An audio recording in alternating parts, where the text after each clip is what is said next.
Les médias, je dirais pas qu'ils ont construit une fausse image, mais je dirais qu'ils ont pas trop enjolivé la chose non plus. J'ai 35 ans, on parle des histoires de quand je vendais des barrettes et j'avais 21 ans. Ça devient relou cette histoire. On n'a pas eu le destin de Valéry Giscard ni celui de Lisa. Non, on a connu la Hesse, le prétoire, les cellules bizarres. C'est un peu comme l'impression d'être dans une parade. Yugataga la famille, on est là en direct avec Melty. Bon là, on va faire un petit récapitulatif sur mes lyrics. Yugataga.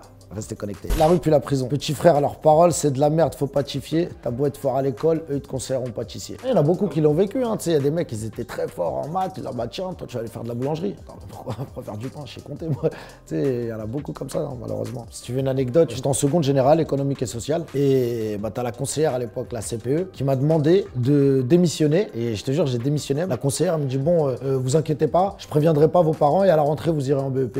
Voilà, on vous a trouvé un BEP comptabilité. Je dis ah ok, tu sais moi je suis jeune à l'époque, je kiffe. On est au début du mois de mai, je me dis, ça va me faire 4 mois de vacances, mai, juin, juillet, août. Le rêve direct, madame. J'ai signé, j'ai truc à prouver.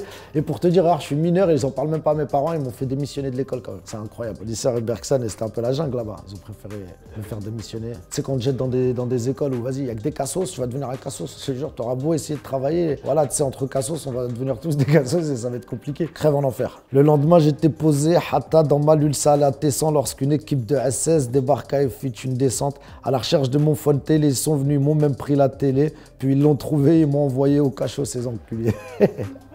Et c'est vrai. C'est une vraie histoire. C'est quand j'avais appelé Skyrock, t'as vu, j'avais fait la nocturne, je l'avais fait de la cabine, je l'avais bien fait. Mais Skyrock, ils avaient annoncé que j'allais faire une interview.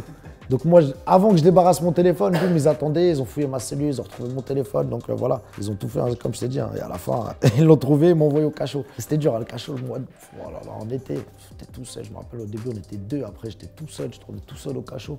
C'est nul. Ah ouais, c'est affreux. J'avais pris combien? 10 jours, je crois, ou 15 jours, ils m'avaient mis. Ah, c'était relou. 15 jours dans les mêmes habits, les mêmes... Ah ouais, c'est une formation de...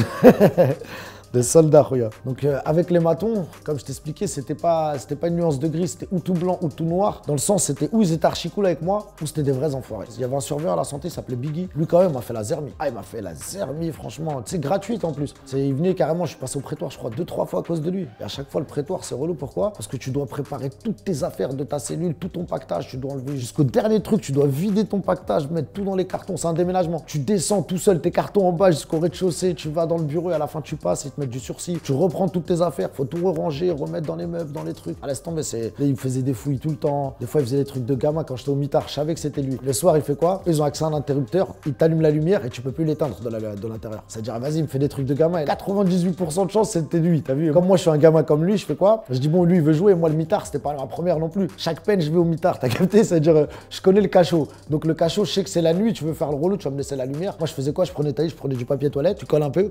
avec ta salive. Et boum, tu le colles sur l'œilleton. C'est-à-dire, lui, il peut plus voir ce qui se passe dans la cellule. Ça veut dire maintenant, ils sont comme des fous parce que c'est la nuit. Et c'est la nuit, ils ont pas les clés. Ils sont obligés d'appeler un chef pour ouvrir la cellule et tout. Et donc, moi, maintenant, je leur bouche l'œilleton. Et quand ils tapent la Tifi, ouvrez la Tifi, enlevez l'œilleton, débouchez. Bah, moi, je réponds plus. Et après, je réponds plus. Ils attendent, ils sont comme des fous. Ils sont obligés d'appeler le chef. À la fin, t'as le chef qui arrive et qui me fait direct, ouais, pourquoi vous faites ça, la Tifi? Vous allez repasser au prétoire. Je dis, monsieur, moi, je vous explique tout de suite, je suis pas un gamin. Je fais ça pourquoi? Parce qu'il y a des surveillants, c'est des gamins. Ils s'amusent à faire les gamins. Ils passent la nuit. Ils m'allument la lumière. Ils me la laissent allumer pour que toute la nuit, j'ai la lumière allumée. C'est des trucs de gamins, donc on va faire les gamins. Même je vous le dis, je suis prêt à parier, je sais même c'est qui le surveillant. C'est Biggie, vous allez le voir, c'est le gros. Vous allez voir que c'est lui qui était aujourd'hui en train de tourner et de faire la ronde. Donc allez vérifier, parlez avec lui, qu'il arrête de faire le gamin, je vais arrêter de faire le gamin et j'arrêterai de vous faire déplacer à minuit, 1h du matin. Il m'a regardé, il a dit ouais, ça ouf là. Il m'a dit ok, truc tac, mais vous recommencez. J'ai dit non, moi je recommence plus, il recommence plus, je recommence plus. Boum, il est parti, ils ont enlevé le papier, poum, je s'enlève l'homme, plus jamais il a recommencé à mettre de la lumière au mitard. Biggie, t'es fou. Une fois je m'embrouille avec lui le ramadan. Le ramadan, la même. Tu connais le shtar, tu dors, tu vis la nuit, la journée, tu te réveilles à midi. C'est l'horaire, midi, viens, il te ramène ta baguette, bonjour, salut, ça va? Ça va comme le matin. Et maintenant, lui, il fait quoi? Il fait le gamin, il était là. Wesh, frère, 7h à l'eau chaude, il me réveille. La Tifi douche. Wesh, on a la santé, j'ai jamais entendu la Tifi de douche. Douche, c'est aujourd'hui, c'est-à-dire j'ai ma journée de douche, j'y vais quand je veux.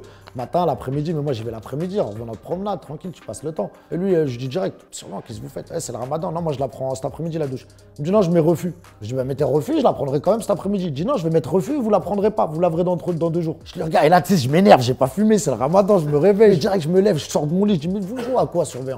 Vous me dites que je vais pas me laver aujourd'hui? La vie de ma mère, je vais me laver aujourd'hui, même si vous voulez pas, au pire des cas, je me lave pas aujourd'hui, c'est pas grave, vous allez faire le gamin, mettre des notes, des trucs. Je vais me laver dans ce petit lavabo de merde. Mais moi, quand je vais sortir, j'irai dans des jacuzzis de malades mentaux. Et vous allez être en galère. Je suis sûr, vous avez une douche, elle est toute sale, elle est encore plus sale que les douches qu'il y a à la santé. Elle a pris le seum, il a fait quoi? Il m'a dit, ah ouais, c'est comme ça, il a claqué ma porte. Il est parti, il m'a un rapport, il dit, j'ai insulté sa mère. Oui, monsieur Latifi, il m'a insulté ma mère, là. Oh là là, c'est dirait, moi, je sais même pas, il m'a mis le rapport. Boum, je reçois une lettre, truc, tac, ouais, Latifi, prétoire mardi. Je dis, c'est quoi ce truc de, oui, insulte, truc, tac, tac. Le second, il a dit, oui, monsieur Latifi, Younes m'a dit d'aller niquer ma mère, de trucs. Voilà, et encore la même, prétoire, je dois refaire mon pactage, je recommence, pactage, je redescends. Wallah, l'adem, je lui ai dit à la directrice, je lui ai raconté toute l'histoire, comment c'est passé. Il y avait la chef, et non, cette fois-là, c'était le directeur, monsieur Elkal. Et je lui dis quoi? D'ailleurs, il est en prison, monsieur Elkal. Va voir le film, voilà. C'est le directeur de la santé aujourd'hui, il est au Shtar, laisse tomber. Et bref, c'était lui à l'époque, le directeur. Et je passe au prétoire, voilà, je lui dis normal. J'ai monsieur regardé l'histoire, c'est ça. C'était le ramadan, il m'a réveillé, je lui ai dit, écoutez, moi, je vais avoir un jacuzzi, truc, vous êtes en galère, vous avez la haine et tout. Il m'a inventé. J'ai dit, monsieur, moi, je sais parler. Vous avez bien vu, je suis un rappeur, je suis un artiste, je sais parler, je sais m'exprimer. La prison, c'est la 4e fois que j'y vais. Je vais pas être con pour dire à un surveillant, on va niquer ta mère. Je suis pas un imbécile. Moi, je sais que je vais le blesser avec mes mots. Et les paroles, voilà, ça fait mal. Donc, je lui ai fait mal et je pense qu'il a été blessé parce que je pense que vraiment sa douche, elle doit être très sale. Pour de vrai. Mais moi, en tout cas, j'ai insulté personne. J'insulte pas les surveillants. J'insulte pas, je les vous vois, on parle bien, tranquille. Il y en a certains, la plupart, même carrément, je vous dis, je les tutoie. T'as vu, ça se passe en bon terme. Mais lui, Biggie, c'est, vas-y. Je lui dis, moi, je crois, j'écoute trop Tupac et il a le seum, je crois. C'est-à-dire, Biggie, ça devait être un vrai fan de Biggie. Il a le seum contre moi. Et après, vas-y, il a même, bon, 10 jours de sursis. Et vas-y, à la fin, en fait, le sursis, ça te rajoute sur ta peine. Parce que 10 jours de sursis, en fait, c'est 5 jours de prison en plus. À chaque fois, 10 jours, plus 15 jours, plus vers la fin, ils m'ont rajouté presque un web. Gratuit, battle comme ça, j'ai rien demandé, moi. Dans ma cellule, je fume des déons, je galère, je regarde dans l'air. 11h43. Ils nous mettent des peines de pédophiles pour des histoires de barrettes. Autant vendre de la cocaïne, butez-nous pour qu'on s'arrête. Je trouve que la justice est à 2 vitesses. Et tu les vois, les mecs, attouchement sexuel sur mineur, 3 mois de sursis. Le mec, il a vendu une barrette, il a 20 ans. Ouais, mais tu t'es déjà fait attraper une fois avec une autre barrette. Donc vas-y, 3 ans. 3 ans pourquoi? Là, j'ai fait quoi? J'avais gratté 30 €, 20 €. 3 ans pour 20 €. Moi, je me mange que les cours. Je sais même pas d'où ils viennent. Ah ouais, laisse tomber. À toi, laisse-moi te montrer à quel point je suis un mec sensé, que j'ai envie de me caser. Donc ne te fie pas à mon casier et n'écoute pas les médias qui te font croire que je suis un diable. Les médias, je dirais pas qu'ils ont construit une fausse image, mais je dirais qu'ils ont pas trop enjolivé la chose non plus. C'est-à-dire, tu sais, ils ont pris beaucoup le côté, voilà, police, tu vois mystérieux, tu vois des gyrophares à côté. Tu sais, voilà, c'est incroyable. Alors qu'il y a plein d'autres choses. J'ai fait beaucoup de sons. J'ai traîné beaucoup en studio, j'ai été très productif. J'ai sorti énormément de projets, énormément de sons. Tu sais, j'aimerais bien qu'ils parlent de ça. Je sais pas, ils parlent toujours, à chaque fois c'est la même histoire. Ouais, mais la cavale, ouais, mais la prison, ouais, mais le pilon, ouais, mais trucs. C'est-à-dire, on grandit à la fin, j'ai 35 ans, on parle des histoires de quand je vendais des barrettes et j'avais 21 ans. Ça devient relou cette histoire.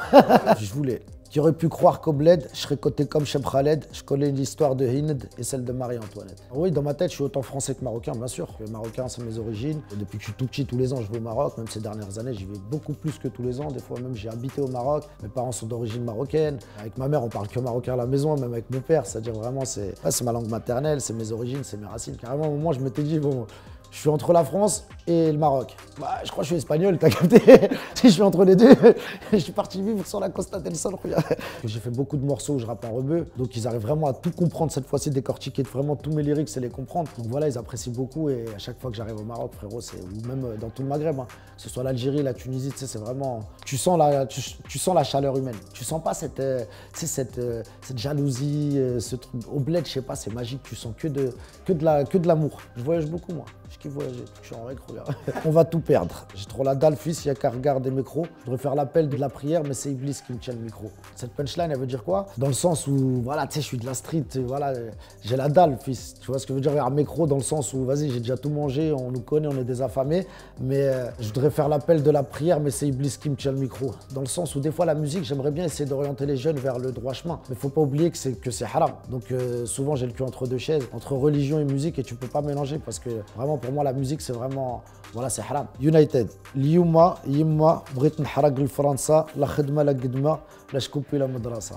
Ouais, au bled, il y a toujours ce rêve de la France, même que ce soit de l'Italie, enfin de l'Europe, quoi. Alors que souvent, ce rêve se transforme souvent en cauchemar pour la plupart. Je veux te dire, il y a 1 sur 10 qui réussit issu de l'immigration clandestine. En vrai, tu regardes le mec, il a dépensé toutes ses économies pour halak, pour passer clandestinement. Tous les risques qu'il prend dans la mer, il risque de mourir. Il y en a beaucoup qui meurent. En plus, le prix que ça coûte par rapport à la vie là-bas, c'est énorme. Et tu regardes pour à la fin venir galérer en France ou même travailler une misère parce que tu peux pas être déclaré, tu peux pas avoir tes papiers. Alors qu'en vrai, si t'avais pris ce billet directement dans le bled, t'aurais investi, t'aurais monté ta petite affaire. Je te jure que tu t'en serais sorti 100 fois mieux. Tu restes 2-3 ans, tu travailles un petit peu, tu demandes ton visa, tu viens tranquillement en avion, tu viens en vacances, tu vas voir la misère que c'est en Europe. Et voilà, tu rentres dans ton pays, tu dis alhamdoulilah, regarde. Je dirais que cette fausse image qu'ils ont de l'Europe, ça vient de la télé, ça vient des médias, ça vient d'Internet. C'est comme on dit, l'herbe est toujours plus verte ailleurs. C'est comme dans le film, le livre, L'Alchimiste de Paulo Coelho. Je pense que tu as besoin de découvrir tout un parcours, de faire tout le tour du monde pour en fait découvrir qu'à la fin, c'est le vrai trésor, il est chez soi. Et vraiment, c'est tes racines, ton vrai trésor.